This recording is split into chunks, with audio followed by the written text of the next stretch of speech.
Alright guys, so you guys know the deal how this works, so make sure you guys have your Cornell notes set up already. You guys copy this down again. At any moment if you need to pause, please feel free to pause, rewind, play back. I'll tell you guys where to copy, what to try out, so make sure you guys are listening very carefully for that. Alright, so here's the title, Creating Systems of Linear Equations, alright? So today's deal, we're still working with systems, but now I'm letting you guys solve whatever way you want by graphing, substitution, elimination. You got three ways, but here's the deal. I'm not going to give you guys a system. It's going to be in the form of a word problem in a real world situation kind of thing. So let's move on here. And again, when will you use this? Well, if you want to save money, okay, you want to take your boyfriend, your girlfriend out, make sure you guys pay attention. All right, I'm going to help you guys save money.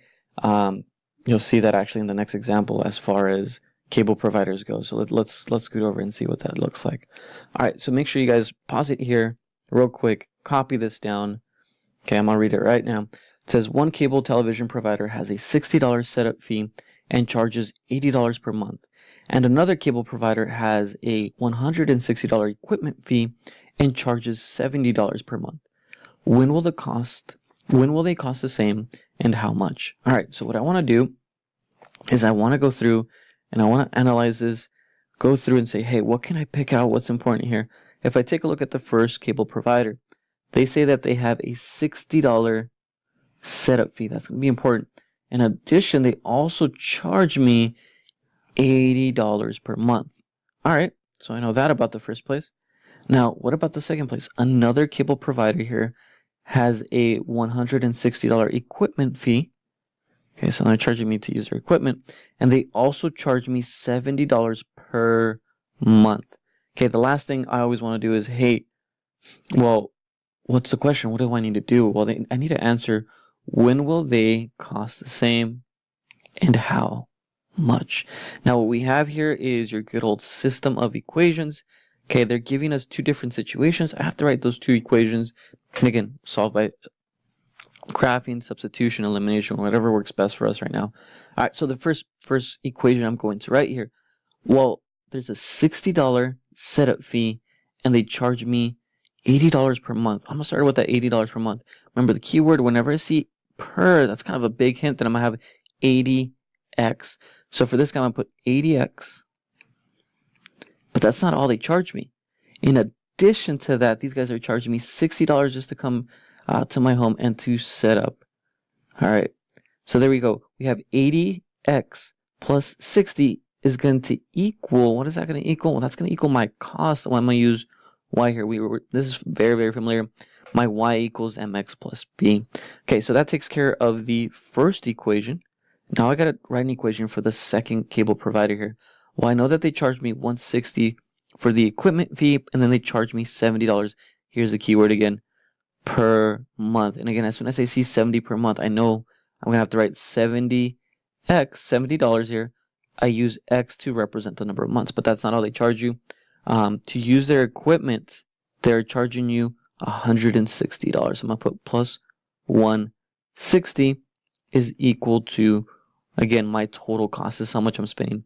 So, hey, I have my system here. I have my two equations. Now, again, it's up to me. I can solve by graphing. Well, here's the thing. If I solve by graphing, am I really going to go all the way up to 60, go up 80 over 1? That's crazy. And I don't even have graph paper on here, and it's already difficult as it is to try to write. So that's why I hate graphing. It's not the easiest one to do. So let's move on to the second one. We learned substitution. Now remember, substitution is, hey, if I pick one of these equations, I need to get one of the variables all by itself. The nice thing about this is, look at these. The y's are already actually by themselves. If I take the first one here, and I say y is equal to, change the color here, y is equal to 80x plus 60. There's nothing I have to move around. Y is equal to all of this information here. Okay, what am I going to do with that? Well, that's the key step here. I'm going to take this, all of this, and I'm going to substitute in for not the x, but for the y value here.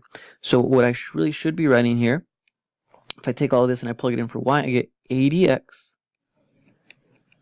plus 60 is going to equal, let me write this in a different color here, the 70x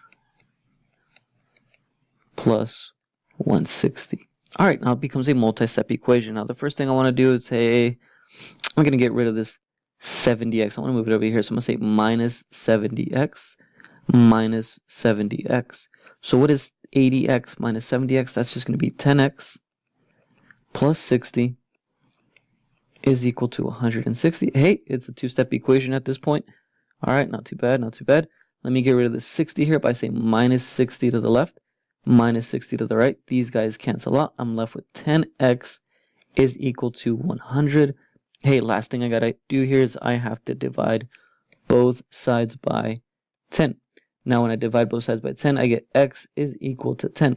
Now remember, when you're solving a system, you need an x value and a y value, right? Your system is an ordered, the solution to the system is an ordered pair. So your solution is going to be 10. This is x, so I'm going to put in the x spot 10 comma something. Well, again, the way we figure that out, the y value is I have to take this 10 and I plug it back to the original prompts. Doesn't matter where. Okay, as long as if it's the x, I plug it into the x spot. So I'm going to use, let me, so I don't confuse you guys here with all the crazy work. I'm just going to pick the first one. I don't want to deal with that 160. So I'm going to take y equals 80, but instead of that x there, I'm going to replace it with a 10. Sorry, not equals, but there should be a plus the 60 there. All right, so what is 80 times 10? That's going to give us 800. 800 plus 60, that's going to be y equals 860. So what is my solution? My solution is 10 comma 860. But here's the thing, guys. I haven't even answered my question. I solved the system, but I want to make sure that I answer, okay, when will they cost the same and how much? And again, it's always important when we have a word problem, we understand what the x's was represented over here and what the y's was. So in this case, the x's was representing, remember, $80 per month, $70 per month. X here is representing the number of months. This right here, 860, is actually representing the y values. Y spot, y values, y was representing my cost. So what is this saying? Well, this is saying that in 10 months, make sure you guys write the sentence down. The cost will be $860. And again, it doesn't matter who you go to, okay, because they're both going to cost $860 in 10 months. All right, guys, so here I have example 2. So what I want you guys to do, you don't have to copy this down, but I want you guys to try this on your own. So I'm going to pause the video right here, pause it, try it on your own, and then click it. You'll see all my work. All right, guys, so here we have it. I went through and I did all the work. Here's our equations again. This had a $65 per month, so I said 65x plus the $100 setup fee. And the charter had a $30 setup fee, so that goes at the end here. And this $70 per month, so we say it's 70x. And again, I solved this one by substitution. I took my first equation, y is already by itself, so hey, you literally take what y is equal to and you plug it in for the y in the second equation. Now you had a multi-step equation. If you follow the work through, you can see what I did. I get x is equal to 14. That's how I got the 14 over here. Now again, how do I get the y value? Well, you take it and you plug it back into the original. In this case, I chose the second equation. So again, here you see me plugging in 70 instead of the x. I put 14. You go through it, you get 1010. Now again, this is the important part right here. What does the solution actually mean? Well, the x's were representing months and the y values were representing the total cost. So again, what sentence can I say here? How do I answer my question? When will they both cost the same? Well, they're both going to cost 1010 in, well, how long? In 14 months. So in 14 months, it doesn't matter who you're going to go to, you're still going to spend $1,010. Alright guys, so again, what I'm going to do here is I'm basically going to truncate the video today into 2 pieces. So this is going to be part 1. Make sure that you guys click on the second video for the next 2 examples. Alright.